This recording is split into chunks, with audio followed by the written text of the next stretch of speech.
Hello everyone, welcome back to our channel. We are back again with a new video. So today's topic is 7 Python function power moves for real projects. So today we are exploring 7 Python function power moves that we actually use in real world project. So these are not textbook examples. These are patterns that make your code scalable, reusable and professional. So we'll start this.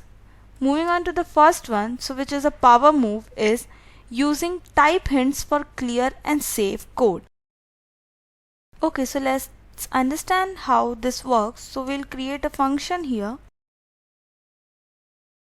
So here we can see its output is 7.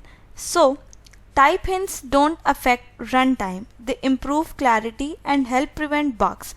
Tools like VS Code, MyPy and PyCharm use them for error detection.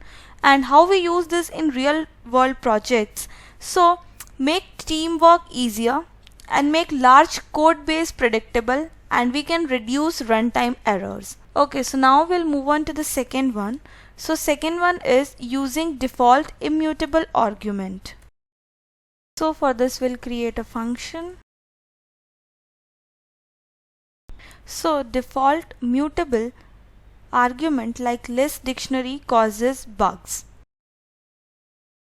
So here professionals use none as a placeholder, then create a fresh list inside the function. So this pattern avoids weird shared state bugs across function calls.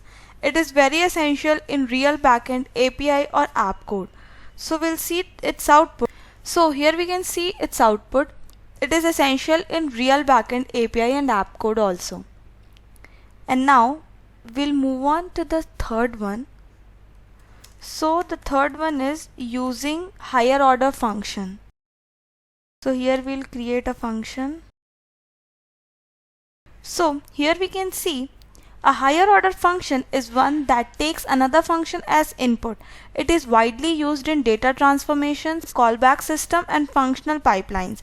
It also makes your code modular and easier to extend. So we'll see the output of this now. So as we can see, the output is 5, and now we'll move on to the next one. So the next one is using decorator for wrapping behavior. So for that we'll create a function here and we'll use decorator in this.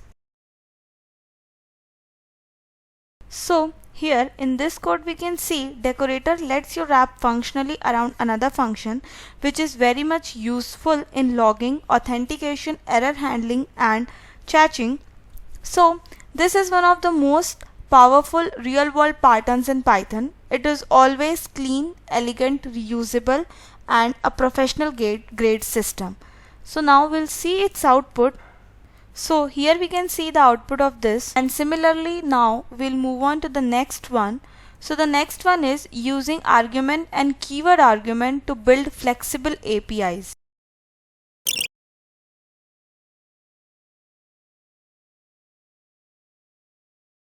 So here this is a real world system and needs flexibility. An argument accepts unlimited positional arguments and keyword argument accepts unlimited named arguments. It is widely used in library function, wrappers, configuration system. So this makes your function future proof. So let's see its output. So here we can see the output of this. And now moving on to the next one, which is a power move using closures for state tracking. So here I'll tell you how to use closure functions. This is more similar as nested functions also. So here a closure lets inner function remember outer variables, and it is always very great for counters, rate limiters and local state. So instead of using classes, closure offer a lightweight alternative and it looks very professional, and coders use closures to maintain internal state without exposing it globally. So here you can see the output. This is how we use closure functions. And now moving on to the next one, which is using generators for efficient data processing. So for this we'll create a generator function. So here what happens, generators use yield and generate values at a time. They are memory efficient and ideal for streaming data, large files and pipelines. And professional data and pipelines use generators to process huge data without memory issues, and it is very useful for cleaner and faster than building giant lists.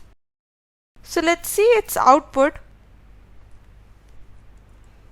If you like this video, do like, share and subscribe for more Python tutorials, and thanks for watching today's video.